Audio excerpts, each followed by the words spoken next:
बिस्मिल्लाहिर्रहमानिर्रहीम। अस्सलाम वालेकुम नाज़रीन, प्रोग्राम द लास्ट आवर में खुशामदीद। मैं हूँ यासिर रशीद और मेरे साथ मौजूद हैं सीनियर तजियाकार राना मोहम्मद अजीम साहब। नाज़रीन, पाकिस्तान की मौजूदा सियासी सूरत हाल ये है कि आज कौमी सलामती कमेटी का इजलास हुआ, जिसका एलामिया भी जारी हो चुका है। मुल्क के अंदर दहशतगर्दी की जो लहर है उस पर काबू पाने के लिए एक मुनज़्ज़म मनसूबा बंदी के तहत एक बड़े ऑपरेशन का आगाज़ करने का फैसला किया गया है और स्पॉन्सर्ड जो मंजूम मनसूबाबंदी के तहत पाकिस्तान के इदारों के खिलाफ प्रोपेगेंडा चल रहा था उसका कला कमा करने की भी बात की गई है और उसकी मजम्मत भी की गई है। दूसरी जानिब आज पाकिस्तान पीपल्स पार्टी के सीनियर रहनुमाओं का भी इजलास हुआ। उन्होंने भी अपने इजलास के बाद एक एलामिया जारी किया। उधर से जस्टिस अतर मिनल्ला साहब ने एक 25 सफ़हात पर मुश्तमिल इख्तिलाफी नोट जो है उसको आज जारी कर दिया है, जिसके अंदर ये बात लिखी गई है कि फैसला 4-3 के तनासुब से है। तो उसके ऊपर भी बहुत बातें हुई। आज वफाकी वज़ीर इत्तलात मरियम औरंगज़ेब ने यह कहा कि चीफ जस्टिस ने आईन और कानून के साथ खिलवाड़ किया। चीफ जस्टिस ने पाकिस्तान तहरीक इंसाफ की तरफ अपना झुकाव दिखाया है। पाकिस्तान मुस्लिम लीग नून की चीफ ऑर्गेनाइजर मरियम नवाज ने चीफ जस्टिस से मुस्ताफ़ी होने का मुतालबा भी कर दिया है। आने वाले दिनों के अंदर पाकिस्तान की सियासी मुआशी सूरत हाल क्या होगी कि एक तरफ अमरीका के अंदर IMF और वर्ल्ड बैंक के साथ जो मुज़ाकरात होने थे उसका जो इजलास था उसमें शिरकत करने के लिए हमारे वफाकी वज़ीर ख़जाना इसहाक डार ने जाना था, तो उन्होंने मुल्क की सियासी सूरत हाल के बायस उस दौरे को भी मुलतवी कर दिया। आने वाले दिन के अंदर क्या पाकिस्तान पीपल्स पार्टी जो है, जिसने आज अपने एलामिये में बात की है कि हम मुल्की सियासी जमातों के साथ बातचीत कर सकते हैं, बातचीत का रास्ता बंद नहीं होना चाहिए, तो क्या बातचीत का आगाज़ होगा? बातचीत से मुल्की मसाइल हल हो पाएंगे या मुल्क के अंदर ये जो सियासी हिजवानी कैफियत है मज़ीद इजाफा होगा? इसी बारे में बात करते हैं। राना साहब की तरफ बढ़ते हैं। राना साहब, क्या समझते हैं मौजूदा सूरत हाल में अगर कोई बातचीत का आगाज़ होगा तो क्या बेहतरी की जानिब माइल हो सकते हैं हालात, या मौजूदा सियासी सूरत हाल आपको हिजानी कैफियत में इजाफा होता दिखाई दे रहा? बिस्मिल्लाहिर्रहमानिर्रहीम, अस्सलातु वस्सलामु अलैका या सय्यदी या रसूलल्लाह, अस्सलातु वस्सलामु अलैका या सय्यदी या हबीबल्लाह। देखिए यासर, एक तो सबसे पहले हमने ही प्रोग्राम में ये कहा था कि 7 और 8 अप्रैल तक पाकिस्तान की सियासी सूरत हाल यकसर तब्दील हो जाएगी। और आज आप देख लें 7 अप्रैल है और आपको नजर आ गया है कि IMF से मुज़ाकरात के लिए टीम इसलिए नहीं जा रही कि उन्हें खतरा है कि किसी वक्त भी इक़्तिदार का सूरज गरूब हो सकता है। इस वक्त सूरत हाल यह है कि जो कल तक कहते थे कि हमने किसी सूरत मुज़ाकरात नहीं करने, अब वो मुज़ाकरात की तरफ आ रहे हैं। सिर्फ वो नहीं आ रहे, और भी बहुत से आ रहे हैं। देखिए, पाकिस्तान के सियासी हालात का अगर आप जायजा लें और पाकिस्तान के सियासी हालात मौजूदा सिनेरियो में देखें तो मैं आपको एक बार क्लियर कह दूं, ये बहुत सी सियासी जमातों को ये बात अब समझ आना शुरू हो गई है, जिनमें से अक्सरियती सियासी जमातें जो है वो हुकूमत के अंदर मौजूद हैं, कि मौजूदा हालात में हो सकता है कि सबको घर जाना पड़े। मौजूदा हालात में हो सकता है कि एक लंबे अरसे तक बहुत से लोग जो है वो दोबारा सियासत में नजर ना आ सके। लिहाजा अब PDM के अंदर मौजूद कई सियासी जमातें जो है वो इस हक में बोलना शुरू हो गई हैं, जिस तरह पीपल्स पार्टी ने कहा कि हम सबसे मुज़ाकरात कर सकते हैं। इसी तरह अब आप आने वाले दिनों में आपको मजीद कई आवाजें आना शुरू हो जाएंगी। देखिए, एक चीज बड़ी क्लियर है, और चीज जो क्लियर है वो ये है कि पाकिस्तान के अंदर मौजूदा हालात में जो एक सिस्टम चलने जा रहा है, जो एक सिस्टम बनने जा रहा है, वो सिस्टम आपकी मेरी सोच से ज्यादा सियासी जमातों के लिए खौफनाक हो सकता है अगर सियासी जमातों ने अपने इख्तिलाफात को खत्म ना किया। अगर सियासी जमातों ने जमहूरी तरीके से, जमहूरियत की तरीके से अपना इक़्तिदार को आगे ले जाने के लिए, इंतखाबात में हिस्सा लेने के लिए अपना किरदार अदा किया, तो मैं आपको ये आज फिर प्रोग्राम ये प्रे कर रहा हूँ कि फिर आने वाले दिनों में हालात इतने कशीदा और हालात इस कदर खराब हो सकते हैं कि जिसकी कोई इंतहा ही नहीं। सियासत जो है वो बिल्कुल अलविदा हो सकती है। और मेरे पास तो इतला ये है कि हो सकता है कि कोई एक नया सिस्टम जो है वो पाकिस्तान के अंदर दोबारा आ जाए। नहीं, नया सिस्टम से मुराद क्या है? टेक्नोक्रेट सिस्टम की आप इशारा दे रहे हैं? ये टेक्नोक्रेट सिस्टम का मैं इशारा भी दे रहा हूँ और मैं आपको ये बता भी रहा हूँ कि टेक्नोक्रेट के हवाले से मेरे पास इतला ये है कि किसी हद तक नहीं, बहुत हद तक टेक्नोक्रेट के हवाले से चीजें फाइनल हो चुकी। राना साहब, कुरैशी साहब और असद उमर साहब ये बात कर रहे हैं कि एक तरफ ये हुकूमत जो है इंतखाबात से राय फरार इख्तियार करना चाहती है और दूसरी तरफ कुछ इंटरव्यूज भी हो रहे हैं। वो किन इंटरव्यूज का इशारा दे रहे हैं, किन शख्सियात के हो रहे हैं? याद करें कि हमने बहुत अर्सा पहले कुछ लोगों की तस्वीर तक चला दी थी कि मुतवक्को वज़ीर आज़म कौन हो सकते हैं। हमने 4 नाम अपने प्रोग्राम में दे दिए थे। हमने बहुत से लोगों के इंटरव्यूज के हवाले से पहले ही इशारा दे दिया था। तो ये सारी चीजें मेरे पास इतलात ये है कि ये कंप्लीट हो चुकी हैं और कुछ जो कंप्लीट नहीं हुई उन पे काम जारी है। देखें, ये सियासी जमातों को एक मौका दिया गया है। उन्हें कहा गया कि आप अगर चाहते हैं कि पाकिस्तान के अंदर जमहूरी अमल कायम रहे तो जमहूरियत के लिए एक दूसरे को बर्दाश्त करें। देखें, जो मौजूदा सियासी सूरत हाल है, मरियम नवाज शरीफ किसी सूरत में भी वो कबूल नहीं कर रही इस फैसले को। अब फैसला क्या है? फैसला बड़ा सिंपल सा है। क्या 90 दिन में इलेक्शन नहीं होने चाहिए? 90 दिन में इलेक्शन आइन के अंदर लिखा हुआ है, 90 दिन में इलेक्शन होने चाहिए। तो फिर प्रॉब्लम क्या है? अगर ये कहते हैं इकट्ठे इलेक्शन होना चाहिए तो 2 माह ये पीछे ले आए, 2 माह वो आगे ले जाए। कोई ऐसी चीज होनी। चीफ जस्टिस साहब ने इन्हें बाकायदा ऑफर दी थी कि सियासी जमातें आपस में बैठ के एक दूसरे से बातचीत करें। तहरीक इंसाफ ने लिख के दे दिया था, लेकिन अगर बाकी सियासी जमातें नहीं कर रही थी तो उसके बाद फिर क्या होगा? फिर ये होगा कि सियासी बसात लपेटती जाएगी, सियासी जमातें जो है वो अलविदा हो जाएंगी। फिर पाकिस्तान के अंदर मैं बिल्कुल कह रहा हूँ कि डेमोक्रेट जो है, टेक्नोक्रेट जो है वो एक सिलसिला शुरू हो जाएगा और उसके बाद बचत का जरिया जो है वो मुझे कोई नजर नहीं आता। तो ये जो सीजे के खिलाफ रेफरेंस दायर किया जा रहा है, इसके बाद का मंजरनामा आप क्या देखते हैं? देखिए, इसके बाद का मंजरनामा यह है कि ये रेफरेंस दाखिल नहीं हो रहा, ये रेफरेंस सीजे के खिलाफ दाखिल नहीं हो रहा, ये रेफरेंस पाकिस्तान में हुक्मरान अपने खिलाफ खुद दायर कर रहे हैं। ये रेफरेंस जो है पाकिस्तान की हुकूमत जो है इसके खात्मे का ऐलान कर रहा है। ये रेफरेंस जो है ये पाकिस्तान के अंदर इक़्तिदार के खात्मे का पहला दिन शुरू हो जाएगा। आप क्या समझते हैं कि इस रेफरेंस से? पहली बात यह है कि ये रेफरेंस चीफ जस्टिस के खिलाफ नहीं है, ये पाकिस्तान की सुप्रीम कोर्ट के खिलाफ है, पाकिस्तान के आला अदलिया के खिलाफ है। कल किसी और अहम तरीन अदारे के खिलाफ कोई भी पार्लियामेंट में एक करारदाद पेश करके और वो कह दे कि जनाब इस अदारे को हम नहीं मानते, तो क्या ऐसा हो सकता है? देखिए, पाकिस्तान के जो बड़े अदारे हैं, पाकिस्तान की सुप्रीम कोर्ट, पाकिस्तान के एस्टेब्लिशमेंट जो है अफवाज पाकिस्तान, इनके खिलाफ बात करना या इनके खिलाफ कोई ऐसी चीज लाना किसी सूरत भी काबिल कबूल नहीं है और ना ही आइन इसकी इजाजत देता है।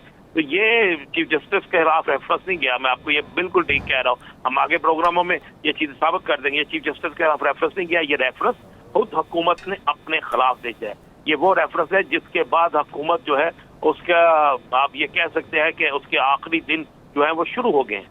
ये रेफरेंस नहीं है, ये एक कागज पे साइन है।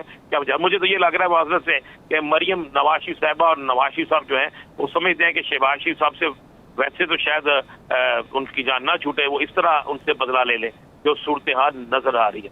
तो बड़ा क्लियर है, बहुत क्लियर है। और ये सारे आने वाले हालात आपको इस बात का इशारा भी कर रहे हैं और ये हालात इस बात की तस्दीक भी कर रहे हैं कि ये सारा कुछ होगा। मुझे बताएं, आज मरियम नवाज शरीफ साहबा ने किस हैसियत से सीजे का, चीफ जस्टिस ऑफ पाकिस्तान का इस्तीफा मांगा है? किस हैसियत से मांगे? वो क्या है? अगर वो चीफ ऑर्गेनाइजर है, सारा कुछ है, तो कल तक वो कानून और आइन की बात करती थी। एक कह रही थी अदालतों में इमरान खान पेश नहीं होता, अगर तकरीरें निकाले ना सारी। आज वो अदलिया के फैसलों के खिलाफ ऐलान बगावत कर रही है। आज वो अदलिया के फैसलों के खिलाफ वो कह रहे हैं जो इनके खिलाफ फैसला देगा उससे इस्तीफा मांग लिया जाए। क्या कि पाकिस्तान में पहले कभी हुआ था? इन्होंने शायद समझ लिया है कि जिस तरह साबका दौर में सुप्रीम कोर्ट पर हमला किया और हमले के बाद वहां से अपनी मर्जी के नतीजे लिए, अब वो दौर नहीं है, अब वो वक्त नहीं है। अब ना मीडिया वो है, ना इस अब सियासी जमातों के कारकुन ऐसे हैं, ना पाकिस्तान के अंदर अब 2 जमातों का राज है। अब पाकिस्तान के अंदर सबसे बड़ी सियासी जमात तहरीक इंसाफ बन चुकी है। मुझे बताएं कि इस वक्त मासवाइड तहरीक इंसाफ की कौन सी जमात है जिसके पास अक्सरियत है? कौन सी जमात है जिसके पास कारकुन है? कौन सी जमात है जिसके कारकुन सड़कों में नजर आते हैं? कौन सी जमात और है कि जिसके कारकुन इस कदर एक्टिव है? ये 5, मैं आगे भी कहता हूँ, 5 दिन आप तहरीक इंसाफ को दे दे इलेक्शन के लिए, इलेक्शन लड़के जीत के दिखा देगी। 5 घंटे इनको दे दे किसी बड़े जलसे के लिए करके दिखा देंगे। तो अब सियासी जमातों में जब ये सब कुछ करते थे उस वक्त मुस्लिम लीग अकेली थी।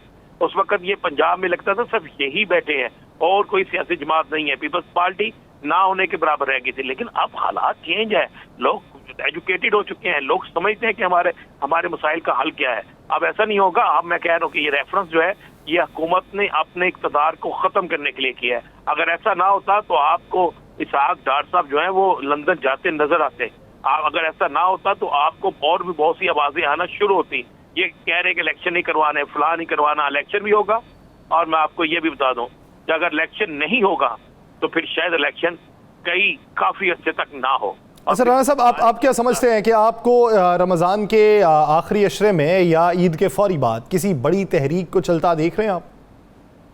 मुझे तो रमजान के आखिरी अशरा तो शुरू होने वाला है, बिल्कुल आखिरी अशरा में तहरीक तो चलता देख नहीं रहा, तहरीक चलनी शुरू हो जाए।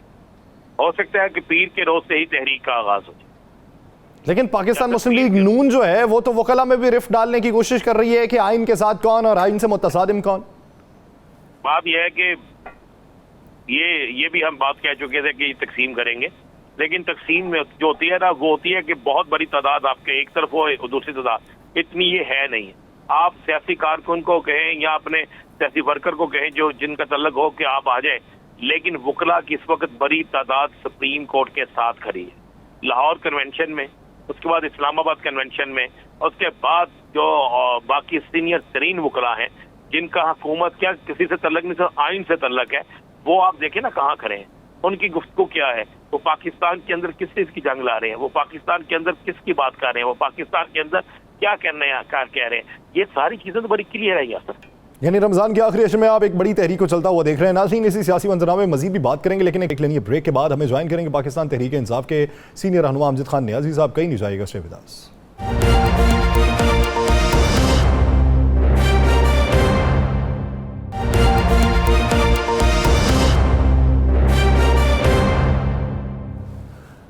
ब्रेक के बाद खुशामदीद। नाज़रीन, सुप्रीम कोर्ट का फैसला, उसके बाद इलेक्शन के कमीशन ने भी शेड्यूल जो है वो मामूली तरामीम के बाद बहाल कर दिया। तैयारियां इस वक्त इलेक्शन की जारी हैं, लेकिन कौमी असम्बली से एक करारदाद मंजूर होती है। करारदाद मंजूर जो होती है उसके मतन में ये लिखा जाता है कि हुकूमत जो है वो सुप्रीम कोर्ट का जो हुक्म है जो 3 जजेस ने दिया है, जिसमें चीफ जस्टिस ऑफ पाकिस्तान भी शामिल हैं, उस पर अमल दरामद से इनकार कर दे। उसके बाद पाकिस्तान मुस्लिम लीग नून, जमीयत उलमा इस्लाम फे वो खुलकर सुप्रीम कोर्ट पर तनकीद कर रहे हैं। चीफ जस्टिस की मुस्ताफ़ी होने का मुतालबा किया जा रहा है। इसके बरक्स पाकिस्तान तहरीक इंसाफ की हिकमत अमली क्या होगी? अगर इलेक्शन होते हैं तब तैयारी कैसी है? अगर इलेक्शन नहीं होते, विफाकी हुकूमत उसमें आड़े आती है, तो तब उनकी हिकमत अमली क्या होगी? इस बारे में बात करेंगे। पाकिस्तान तहरीक इंसाफ के सीनियर रहनुमा अमजद खान नियाजी साहब ने हमें ज्वाइन किया। नियाजी साहब, बहुत मशकूर है आपके वक्त है। नियाजी साहब, बात का आगाज कर लेते हैं ये मुकद्दमात के हवाले से।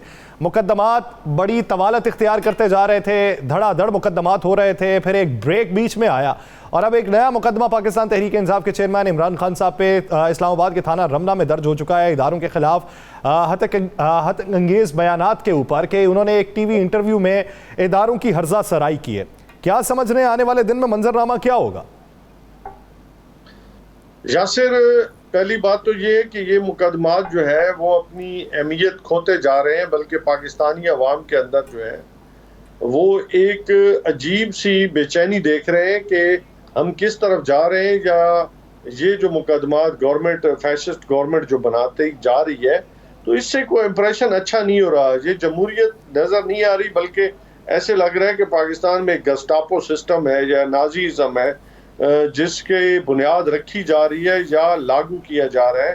तो इससे कोई इनसे हासिल वसूल भी कुछ नहीं हो रहा, बल्कि अवाम के अंदर मैंने कहा कि एक अजीब सी गम गुस्से की जो लहर है वो बढ़ती ही चली जा रही है, जिसको रोकना मेरे ख्याल आने वाले वक्तों में वो नामुमकिन होगा, क्योंकि पहले ही जो लोगों में ये तासुर पाया जा रहा है कि विक्टिमाइज किया जा रहा है इमरान खान साहब को, पाकिस्तान तहरीक इंसाफ को, और इससे जो है लोगों में जो बेचैनी की लहर है वो भी तेजी से बढ़ रही है।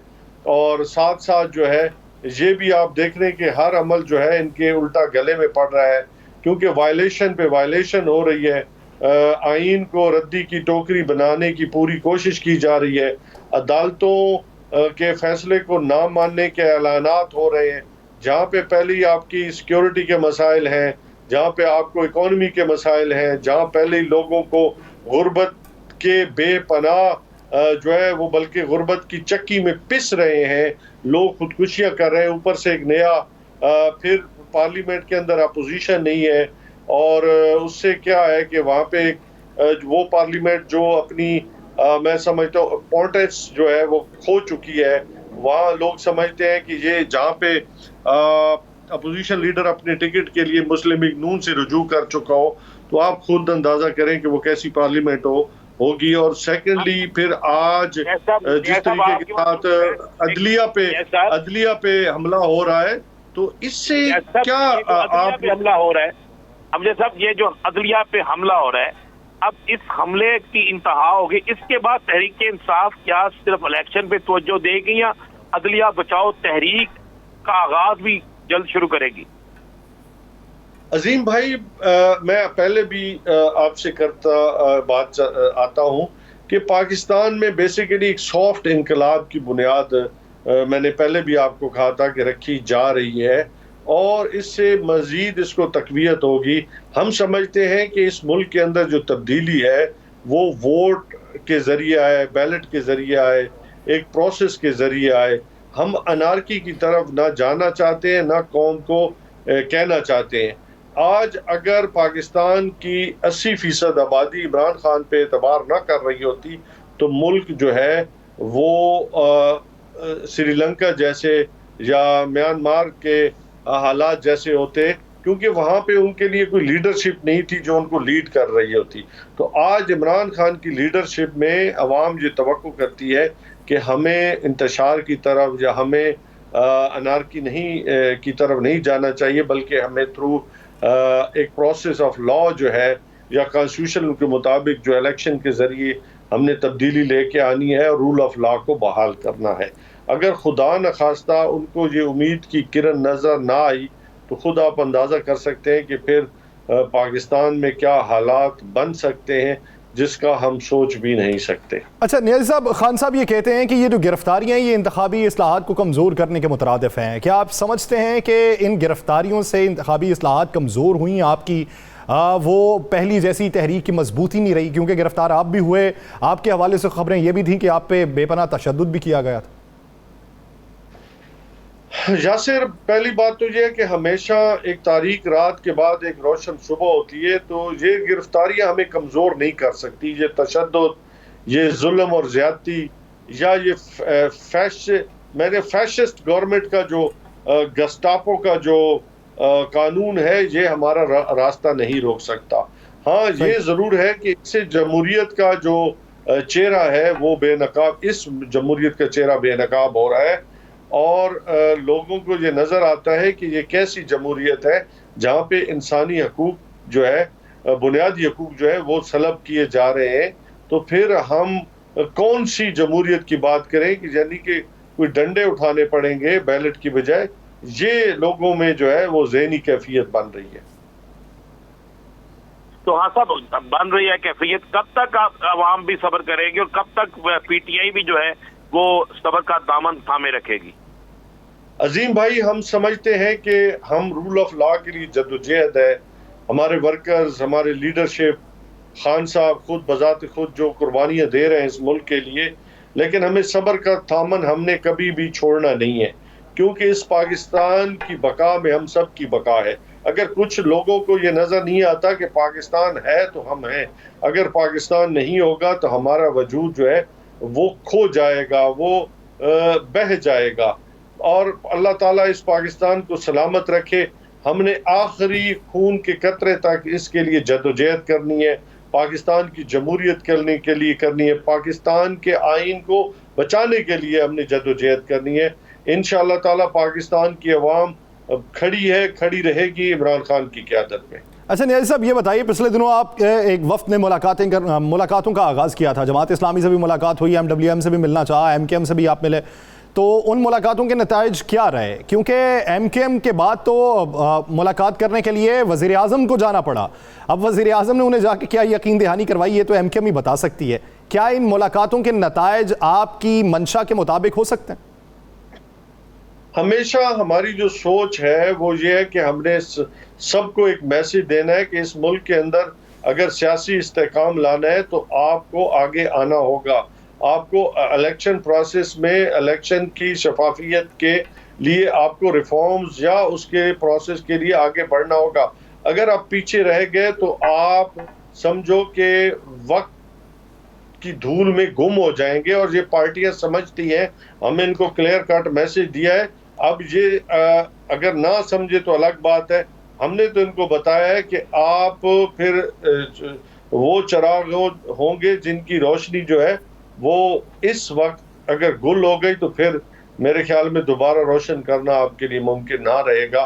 बाकी उनके अपने फैसले हैं कि वो सच और हक के साथ खड़े होते हैं, पाकिस्तान के साथ खड़े होते हैं, पाकिस्तान के आइन के साथ खड़े होते हैं, पाकिस्तान की जमहूरियत के साथ खड़े होते हैं या नहीं खड़े होते। ये एक लाइन ड्रा हो गई है, जिसने इस तरफ आना है, वो विद अस और अगेंस्ट अस। लोग समझते हैं कि क्या हमारे साथ लोगों के साथ खड़े होना है या लोगों के खिलाफ खड़ा होना है। ये इन लोगों ने फैसला करना है। जो फैसला नहीं कर सकेगा उसका फिर अल्लाह ही हाफिज है। तो ऐसा फैसले का आपने कहा कि फैसला कर सकेगा या नहीं कर सकेगा, ये तो टाइम गुजरता जाएगा। मेरे पास इतला ये है कि कोई और सिस्टम आ रहा है। आप क्या समझते हैं कि और सिस्टम जो है उसको पीटीआई कबूल करेगी? हमारा यकीन सिर्फ और सिर्फ जमहूरियत पे है, हमारा यकीन रूल ऑफ लॉ पे है। हम इसके अलावा तो कोई मेरे ख्याल में सिस्टम कबूल करना ही नहीं चाहिए। अच्छा नियाज़ी साहब, जिम्मेदारी लगाई गई थी चेयरमैन की तरफ से सदर पीटीआई परवेज़ इलाही साहब की और वाइस चेयरमैन शाह महमूद कुरैशी साहब की। पाकिस्तान पीपल्स पार्टी ने आज अपने एलामी में ये बात की है कि मुज़ाकरात के रास्ते बंद नहीं करना चाहिए। हालांकि पीएमएलएन और JUIFA वो आपके साथ बातचीत नहीं करना चाहते। बबांगे दौल उन्होंने पार्लियामान के फ्लोर के ऊपर ये बात की है। तो अगर पीपी बात करने पर रजामंद है तो पीपी को किस तरीके से मनाएंगे? खान साहब ने उसके लिए कमेटी बनाई है, पॉलिटिकल कमेटी, जो मुज़ाकरात करेगी मुख्तलिफ जमातों के साथ कि पाकिस्तान के अंदर साफ और शफाफ इलेक्शन का रास्ता हमवार किया जा सके, पाकिस्तान में आगे की तरफ बढ़ा जा सके, पाकिस्तान में सियासी अदम इस्तेकाम का खात्मा किया जा सके और पाकिस्तान की जमहूरियत के लिए जो है वो मिल की जदोजहद करने का इंडिया दी है।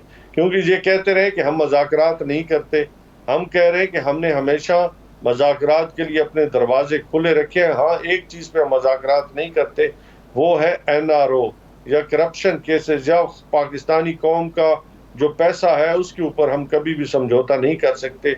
वो हम समझते हैं हर एक इंसान को इस पाकिस्तान में जिसने पाकिस्तान का पैसा लूटा है, गरीब अवाम का पैसा लूटा है, उसे ड्यू प्रोसेस ऑफ लॉ से गुजरना होगा, अदालतों का, जेलों का और का सामना करना होगा, तभी हम बढ़ सकते हैं। और कोई भी इस पाकिस्तान में जो है वो इसके बगैर यानी कि अकाउंटेबिलिटी के बगैर जो है वो अब मुमकिन नहीं है। पाकिस्तान की फेडरेशन तभी मजबूत होगी, पाकिस्तान की जमहूरियत तभी मजबूत होगी जब हर एक बंदा जो है अकाउंटेबल होगा। बिल्कुल आप दुरुस्त कह रहे हैं। अगर पीपल्स पार्टी आपको जिस तरह यासर ने कहा दावत देती है कि आए मुज़ाकरात करें, तो क्या पीपल्स पार्टी के साथ मुज़ाकरात किए जाएंगे? हमने सुप्रीम कोर्ट में भी कहा था कि हम पार्लियामेंट के फ्लोर के ऊपर जो है मुज़ाकरात, कोई कॉन्स्टिट्यूशनल अमेंडमेंट है कि रिफॉर्म्स इलेक्शन के ऊपर, हम वहाँ पे भी तैयार थे। तो हमने पहले कहा कि हम मुज़ाकरात के दरवाजे कभी भी बंद नहीं किए, मुज़ाकरात इलेक्शन के ऊपर, ये समझने की बात है। इसके अलावा हम जो है किसी और चीज़ पे मुज़ाकरात नहीं करेंगे, लेकिन इलेक्शन की शफाफियत के लिहाज से, इलेक्शन रिफॉर्म्स पे हम हर वक्त हर जगह पे मुज़ाकरात कर सकते हैं। अच्छा चलें, फ़र्ज़ कर लें नियाज़ी साहब, अगर पाकिस्तान पीपल्स पार्टी मुज़ाकरात की हामी भरती है और उसके बाद वो ये बात करती है कि 1-on-1 मुज़ाकरात हो सकते हैं, आसिफ अली जरदारी और इमरान खान साहब के माबैन वो दोनों बैठे मुज़ाकरात कर लें और इलेक्शन के ऊपर मुज़ाकरात हों, तभी वो जाके पैगाम आगे देंगे, तो खान साहब क्या बैठने को रजामंद होंगे या कमेटी के जरिए ही बातचीत की जाएगी? मेरे ख्याल में कमेटी मुनासिब है। खान साहब में भी ना मिल सके, क्योंकि खान साहब समझते हैं कि किसी के साथ मुज़ाकरात में उस शख्सियत की क्या मुख्तलिफ पहलू होते हैं।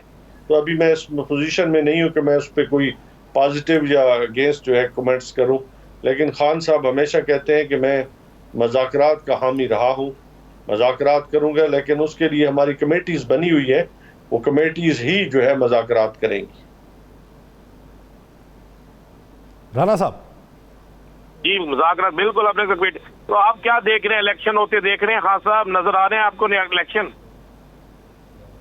राना अजीम साहब, हुकूमत की जो नीयतें हैं वो है, हमारी ज़बान में कहते हैं जलेबी की तरह है, और ये जितना भी ड्रैग कर रहे हैं ना, ये समझते हैं कि हम वक्त कबूतर की तरह आंखें बंद कर लेने से हमें बिल्ली हमें नहीं देख रही, लेकिन पाकिस्तानी अवाम को ये समझते हैं कि शायद वक्त के साथ साथ हमें इन्हें अपनी तरफ माइल कर लेंगे, कायल कर लेंगे, या हमें इनको कुछ डरा धमका के अपने साथ मिला लेंगे, लेकिन वक्त पुलों के नीचे से बहुत सारा पानी गुजर गया है। आप जितना भी डायरेक्ट इलेक्शंस को करेंगे, पाकिस्तानी अवाम से भागेंगे, तो पाकिस्तानी अवाम उतनी तेजी से इनके अगेंस्ट होती जा रही है, इनसे भाग रही है। और जो कुछ अगर इन पे बची कुची इनकी कुछ सियासत बची भी होगी, वो भी मेरे ख्याल में ये सियासी तौर पे उसको दफन करने जा रहे हैं। तो इसमें पाकिस्तान तहरीक इंसाफ का फायदा कर रहे हैं, हमारे बयानिए को तकवीत दे रहे हैं कि ये सिर्फ अपनी जात के लिए है, NRO के लिए है, और ये जो ड्राइंग रूम की सियासत है ये आखिरी सिसकियां, आखिरी हिचकियां ले रही है। अच्छा नियाज़ी साहब, बतौर पार्टी लीडर नहीं, बतौर पॉलिटिकल वर्कर, आप क्या समझते हैं कि पाकिस्तान तहरीक इंसाफ के टिकट्स लेने वाले बहुत ज़्यादा लोग हैं। अब टिकट्स की तकसीम में किसी एक शख्स को ही टिकट मिलेगा एक हल्के में से, या 5 अफराद अगर एक हल्के में हैं तो उन्हें कहाँ पे एडजस्ट किया जाएगा, उन्हें राम किस तरीके से किया जाएगा। ये भी बात PTI चेयरमैन कर चुके हैं कि आगे हम बल्दियाती इलेक्शन करेंगे, वहाँ पे अकोमोडेट कर लेंगे, लेकिन सभी को अकोमोडेट नहीं कर सकते। तो उन शख्सियात को राम किस नज़रियात की बुनियाद पर किया जाए? पहली बात तो यह है कि खान साहब ने कहा है कि मैं टिकट जो है मेरिट की बुनियाद पे दूंगा जी। दूसरी बात यह है कि हर एक को टिकट नहीं मिल सकते, इसमें कोई शक नहीं है। टिकट एक ही को मिल रहा है, बाकियों को कुछ को इंशाल्लाह ताला बल्दियात में एडजस्ट करेंगे। फिर आपको पता है डिस्ट्रिक्ट्स में बहुत सारी पोजीशंस होती हैं, अगर आप नजरिए के साथ खड़े हैं या आप सेक्रीफाइस करेंगे तो वो कहते हैं पवस्ता रहे शजर से उम्मीद बाहर रख। यकीनन उन लोगों के लिए अगर वो नजरिए के साथ हैं तो उनको मायूस नहीं होना चाहिए, क्योंकि हम समझते हैं कि हम ला इलाहा इल्लल्लाह के लिए खड़े हैं। तो फिर आपको किसी लालच की बुनियाद पर पाकिस्तान तहरीक इंसाफ में के पीछे भागना या पाकिस्तान तहरीक इंसाफ का लिबादा ओढ़ना मुनासिब नहीं होगा। लिबादा एक ही है कि हम ला इलाहा इल्लल्लाह के लिए खड़े हैं, खड़े रहेंगे, हम किसी लालच के लिए नहीं। यानी नजरियात की बुनियाद पे पार्टी के साथ खड़े होना चाहिए, लालच की बुनियाद पे नहीं होना चाहिए। अकोमोडेट सभी नहीं हो सकते, लेकिन जिम्मेदारियां दूसरी भी हैं जो तफवीज़ की जा सकती हैं। बहुत शुक्रिया अमजद अली खान साहब इस हवाले से अपना वक्त देने के लिए। मजीद बात करेंगे एक शॉर्ट ब्रेक के बाद, कहीं नहीं जाएगा, स्टे विद अस।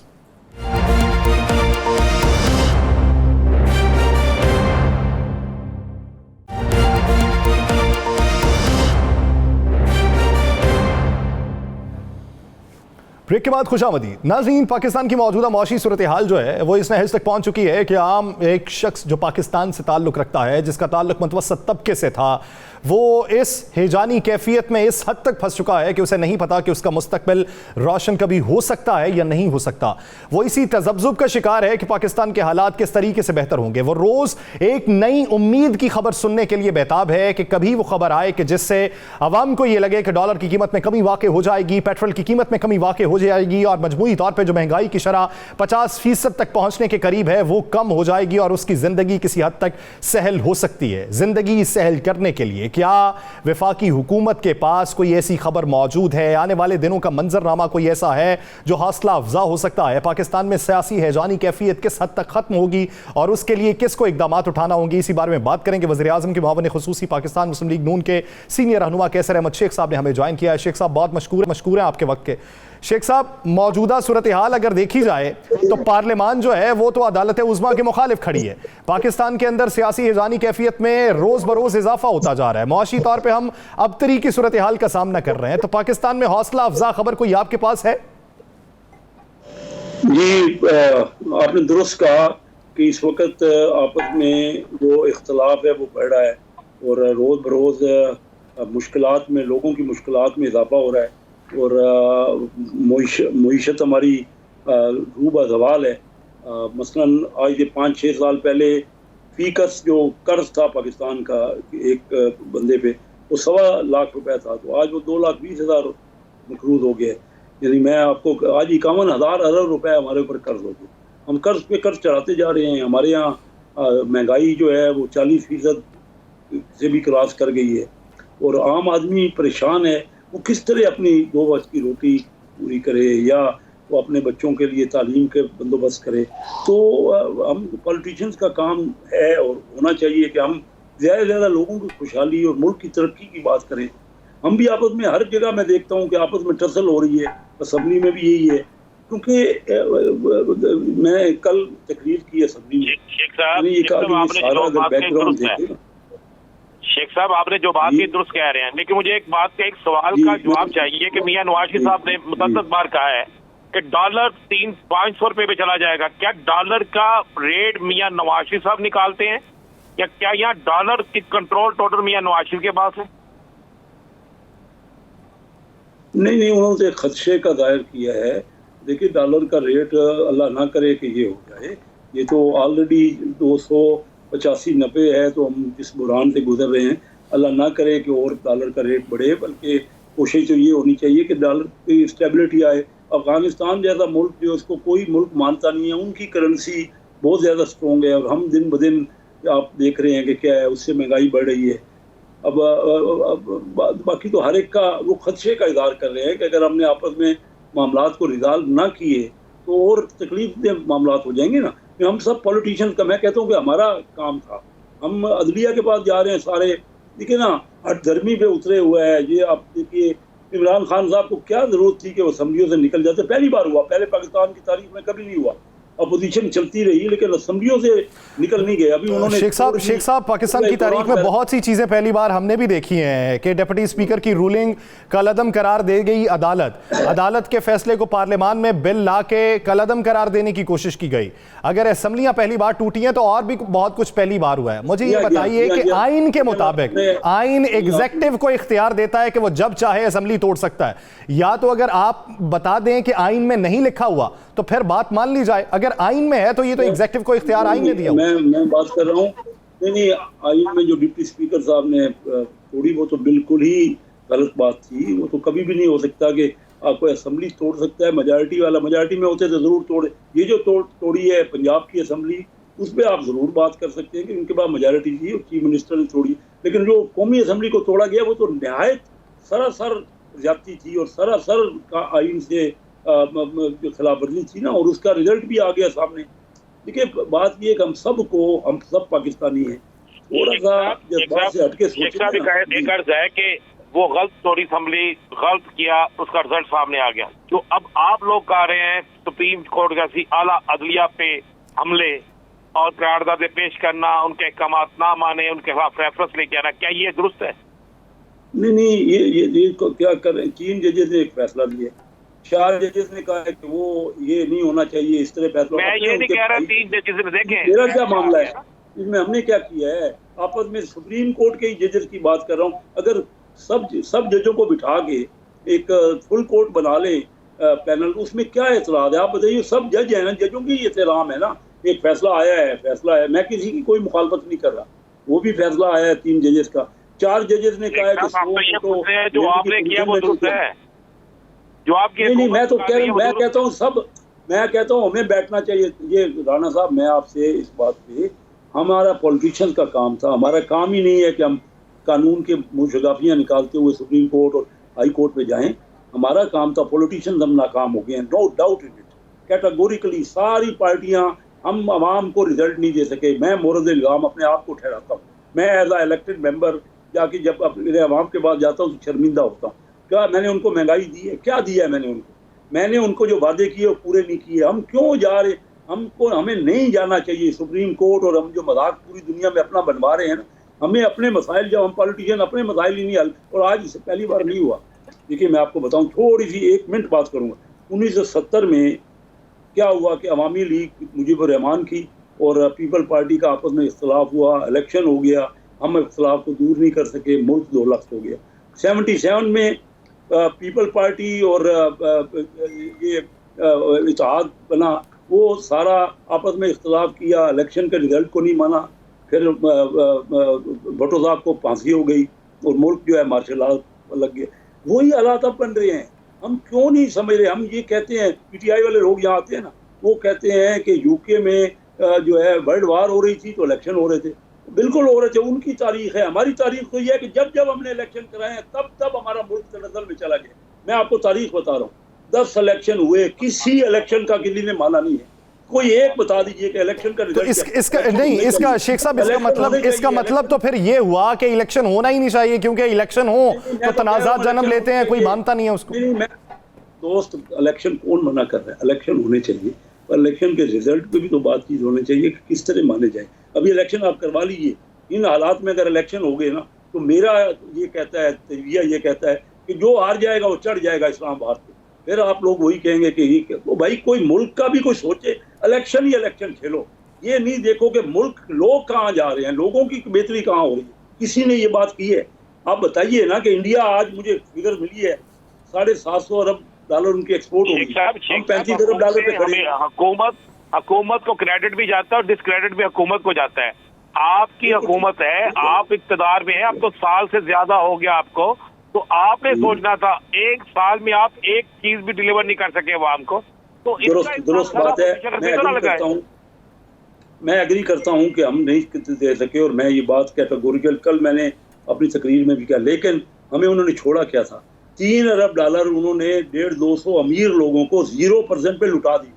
जो मशीनरी नहीं, मैं बिजनेसमैन हूँ, मैं मुल्क के मवाद की बात कर रहा हूँ, मेरा इसमें कोई मवाद नहीं है। मैं Karachi chamber of commerce industry का प्रेसिडेंट रहा और बिजनेसमैन की बात कर रहा हूँ। मेरे ही दोस्तों को उन्होंने, अमीर लोगों को जो, और ये इमरान खान साहब कहते हैं कि अमीर का पाकिस्तान कुछ है, गरीब का, वो सारे अमीरों को तो आपने फैसिलिटेट किया है। मैं इस बात में, कल स्टैंडिंग कमेटी में ही बात हुई, 150-200 फैमिलीज को आपने $3 अरब लुटा दिए और आज हमारे पास डॉलर नहीं है। तो कोई कभी किसी ने सोचा भी है कि हम कर क्या रहे हैं? हमसे भी एक साल में कुछ नहीं हो सका, ये बात अब दुरुस्त कर रहे हैं। हमने क्या दिया है? हम मिलजुल के मशवरा नहीं। मैंने कहा कि एक साल में हमारे वजीर खजाना स्टैंडिंग कमेटी फाइनेंस के पास आते ही नहीं। अभी हमने क्या उनकी ओवरसाइट करनी है? असेंबली का रोल क्या रह गया? मैं स्टैंडिंग कमेटी फाइनेंस का चेयरमैन हूँ, क्या रोल रह गया हमारी कमेटियों का कि अगर हम ओवरसाइट ही नहीं कर सकते? फाइनेंस मिनिस्टर ना मिफ्ता इस्माइल कभी आए, ना इसाक डार आए। एक साल में हमने क्या दिया? महंगाई दी है हमने, एक साल में नहीं दिया। और इससे पहले उन्होंने दिया क्या है? उन्होंने पीछे ये ना सोचें कि मैं अवाम की बात कर रहा हूँ, मैं पार्टियों की बात नहीं कर रहा, मैं पाकिस्तान की बात, जिसमें राना साहब आप भी हैं, हम भी हैं, हम सब लोग पाकिस्तानी हैं। पाकिस्तान कहाँ पहुँच गया? किसी कभी डिस्कशन में ये आया? हम तो ये बात करें ना, मैं आपसे कह रहा हूँ, मैं तो सोच के आया था कि मैं मुल्क के लिए कुछ कंट्रीब्यूट करूँगा। चले शेख साहब, मान लिया मुल्क की मुआशी सूरत हाल के ऊपर इस वक्त गौर करना चाहिए। फिर ये बता दें कि इस वक्त सियासत कौन कर रहा है? अमेरिका के अंदर इजलास है, 10 अप्रैल से 13 अप्रैल तक शेड्यूल थे, वजीर खजाना ने जाना था, वर्ल्ड बैंक से बातचीत होनी थी, IMF से होनी थी, तो उन्होंने अपने दौरे को मनसूख कर दिया मुल्क की सियासी सूरत हाल की वजह से।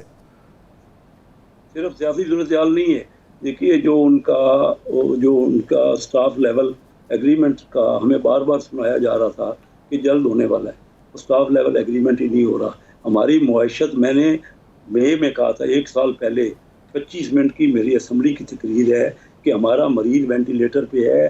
पहले सिर्फ एक डॉक्टर मिफ्ता नहीं, सारे डॉक्टर बैठ के अपने मरीज को तंदुरुस्त कर लो, इलेक्शन और शादियों की डेटें भी रख लेंगे, उसके निकाह भी कर लेंगे। हमारा मरीज नहीं उठा, अभी तक उसकी इमरजेंसी में है। हम पाकिस्तान की मईशत जो है, मैं 40-45% आपके यहाँ चल रहा है महंगाई, आपकी ग्रोथ जीरो हो गई है। हम कहाँ जा रहे हैं? हमारा इस वक्त डिफेंस का जो है, मैंने कल तकरीर में कहा, मियाँ साहब के आज से 6 साल पहले हमारा डिफेंस का $10 अरब था और इंडिया का $40 अरब था। आज हमारा 9 है और उनका 72 हो गया। और IMF और कह रही है अपने खर्चे कम करो, यानी और 12 गुना कर दो उनका डिफेंस का। आप कहाँ रह गए हैं? हमारी रीजनल ट्रेड, हम जिद्दबाजी में लगे हुए हैं। आप इस बात को मानते हैं कि एक साल में आपकी हुकूमत नाकाम रही है, आपको वजीर खजाना जो भी आए नाकाम रहे हैं? मैं बिल्कुल मानता हूं कि नाकाम रहे हैं, लेकिन नाकामी की वजह मैं आपको बता रहा हूं।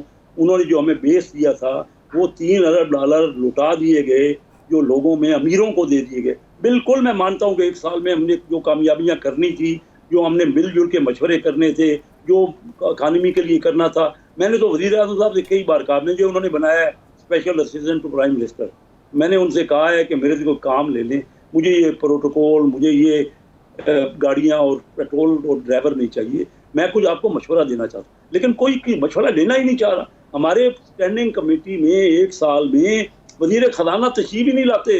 हमारे सारे मेंबर उनसे कहा हमने ओवरसाइट क्या करनी है, हमने तमाम इदारों को रिटर्न कर दिया। अभी सिर्फ एक साल में तो ये, इससे पहले मुसलसल यही हो रहा है। हम मुल्क को तबाही की तरफ। अच्छा चले, मैं शेख साहब आपसे 2 मिनट सियासत के ऊपर बात नहीं करता। मैं मौजूदा मुल्क की सियासी सूरत हाल को बैकफुट पे लेके जाता हूं। मुझे ये बता दें कि रोड मैप क्या है? आपकी फी एकड़ गंदम की पैदावार जो है वो इस साल बारिशों से इस हद तक मुतासिर हुई है कि वो 31 मन की बजाय 25 मन पे आ जाएगी। आपकी कपास की गांठें जो हैं वो लाखों मेट्रिक टन कम हो जाएंगी। उसके अलावा आप ये बताइए कि डॉलर की कीमत कैसे कम होगी? आप सैलाब से मुतासरा इलाकों की प्रिवेंशन के लिए क्या कर रहे हैं? किस तरीके से बेहतरी आएगी, ये बता दें बस। ये देखें, ये सवाल है करने वाले, बड़ा अच्छा किया। मैं भी छोटा मोटा ना काश्तकारी करता हूँ अपने इलाके में। अभी होके आया हूँ 2-4 घंटे पहले अपनी ज़मीन पे गया। तो आप सही कह रहे हैं, गंदम की जो फसल है वो तबाह हो गई है कि बारिशों की वजह से। मेरी उस तरह लेट हमने बुआई की थी तो थोड़ा सी बच गई है, लेकिन गंदम की फसल तबाह हो गई है। काटन हमारे यहाँ हिस्ट्री की लोएस्ट हो रही है। हमारे पास हमने जो ये मंगा ली ना मशीनरी, पीछे मैंने $3 अरब की बात की, तो उसमें हमने ये एयर जेट मंगवाई है मशीनरी, वो काटन पे के लिए उसका रॉ मटेरियल है। काटन ही नहीं है हमारे पास, काटन बाहर से आएगी, महंगी है, हम एक्सपोर्ट करने की पोजीशन में ही नहीं रहे। आप दुरुस्त कह रहे हैं कि हम सबको तो इन मामलात में, जो अभी आपका सवाल है ना, हमें दिन रात मेहनत इधर करना है और मशवरे से करना है, थ्रेड बेयर एक दूसरे से, मशवरा ही नहीं हो रहा। मशवरा करना किससे है सर? PMLN और JUIFA वो तो बातचीत नहीं करना चाहती अपोजिशन के साथ। नहीं, आपस में भी नहीं हो रहा। PMLN आपस में तो हमारे मैंने आज असेंबली के अपने मेंबरों के दरमियान बात कर रहा था, कोई एक भी असेंबली का मेंबर IMF में से जो मुज़ाकरात हो रहे हैं उसमें एक असेंबली का मेंबर भी शामिल नहीं है। बजट तो बनाने असेंबली के में सिर्फ एक वजीर खजाना अकेले जाते हैं, या उनके साथ आशा घोष जो कि हमारी लेडी MNA है जो कि रिजर्व सीट पे आई है, वो उनके साथ होती है। अब मुझे बताइए, आप कह रहे हैं कि एक मेंबर शामिल नहीं है पार्लियामेंट का, तो फिर मुझे बताएं कि जब आपकी हुकूमत के अंदर गैर आईनी तौर पर यह सब कुछ हो रहा है, गैर आईनी मैं इसलिए कहता हूँ कि अक्सरियत तो जो होती है ना वो पार्लियामेंट के पास होती है, इख्तियार तो पार्लियामेंट के पास होता है, आप खुद कहते हैं ना, इसलिए आपने बड़ी करारदादें पेश की हैं। तो फिर अब आपके पार्लियामेंट को बिल्कुल साइड पे रखकर वजीर खजाना मुल्क का फैसला करने जा रहे हैं, मशवरा कोई नहीं करते, तो गलतियां तो आप लोगों की हैं, आप एक करारदाद उनके खिलाफ क्यों नहीं लाते? करना चाहिए हमारे पास। देखिए, बात सुनिए, हमारे यहाँ जो आपने पॉलिटिक्स बनाई ना, जो रूल बनाए, अगर कोई लीडर के खिलाफ कोई भी बात लीडर जो कहे उसकी नहीं माने, उसको टिकट नहीं मिलता। पॉपुलर पार्टियों को हमारे जो अभी हमने कानून बनाए ना, सारी पावर तो दे दी आपने पार्टी के लीडर को, वो बेचारे मेंबर्स का तो कोई हाथ में है, वो क्या करे, किस तरह कौन करारदाद लाए? वो अपने खिलाफ करारदाद लाएगा? क्या किया है सारी हुकूमतों ने? हमने इस कंसोलिडेट ही नहीं किया ना, जो जमहूरियत हुई, जमहूरियत में कहाँ किसकी राय आपको सुनते हैं? कि कोई मेंबर की आवाज़ सुनते हैं आप? क्योंकि उसको पता है कि मुझे टिकट नहीं मिलेगा, फिर मैं क्या करूंगा? वो क्या करेगा बेचारा? कोई भी मेंबर क्या राय देगा या क्या करारदाद देगा? आप ही के जो प्रोग्रामों में कोई बातचीत हो जाती है तो हो जाती है, वहाँ पे फ्लोर ऑफ द हाउस तो ऐसी कोई बात ही नहीं होती।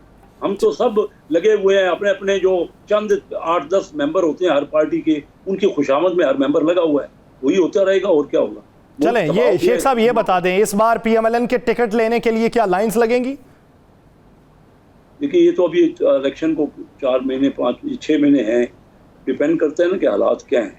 अभी तक तो मुझे पार्टियों की पॉपुलैरिटी नजर, किसी भी पार्टी, ये किसी का तसव्वुर हो ना कि PTI बहुत है, जो PTI ने रिजल्ट दिए, जो कुछ किया है ना, इसी तरह मुस्लिम लीग का भी ग्राफ मुझे तो कोई इतना अच्छा नहीं लगता।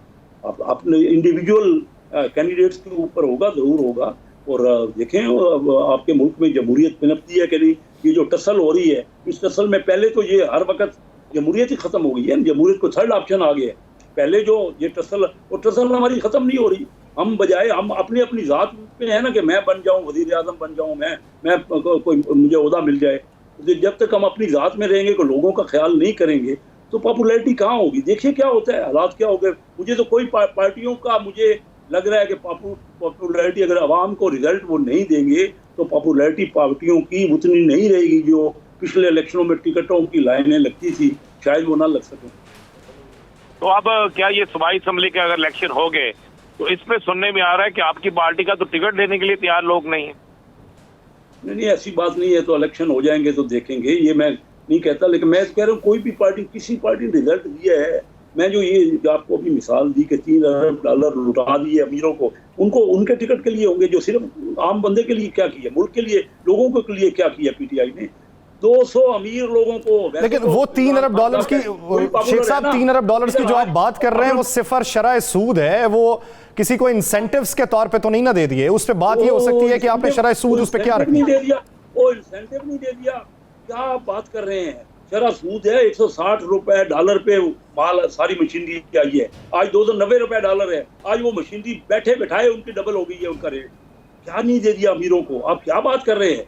ये तो उनके ये भर दिए हैं जो कुछ। और डॉलर तो सर फिर आपके दौर में बढ़ा है ना, तो ये तो मौजें आपके दौर में लगी हैं उनकी।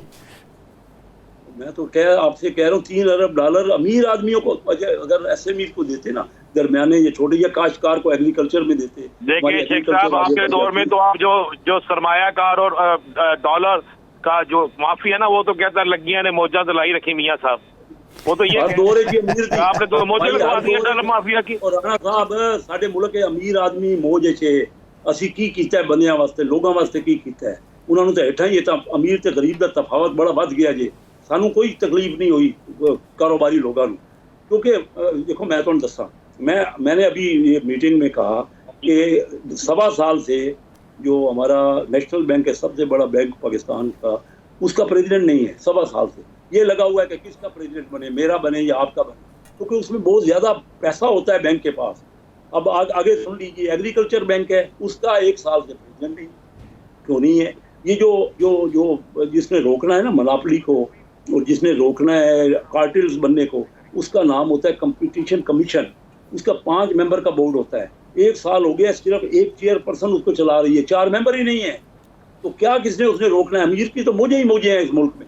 और जब तक हमारे लोग जिंदाबाद करते रहते हैं पार्टियों को, लोगों को मिलता भी कुछ नहीं है, दिन ब दिन वो गरीब भी हो रहे हैं। लेकिन मुश्किल यही है कि वो पार्टी के झंडे लेकर, और उन लीडरों के झंडे, जिन लीडरों ने कुछ नहीं दिया, लीडरों को डिलीवर करना पड़ेगा। यानी कारकुनान सियासी जय जयकार करते रहते हैं और दूसरी तरफ सियासी इक्तदार की मसनद पे बैठे हुए लोग जो हैं वो अपने सियासी मफादात के तहत सीटों की बंदरबांट करते हैं। लेकिन पाकिस्तान के अंदर बेहतरी के हालात का जन्म लेना बहुत ज़रूरी है और उसके लिए तमाम सियासी जमातों के इकदाम उठाना होंगे। बहुत शुक्रिया मुआविन खुसूसी वज़ीर कैसर अहमद शेख साहब इस हवाले से अपना वक्त देने के लिए। नाज़रीन, प्रोग्राम का वक्त खत्म हो जाता है।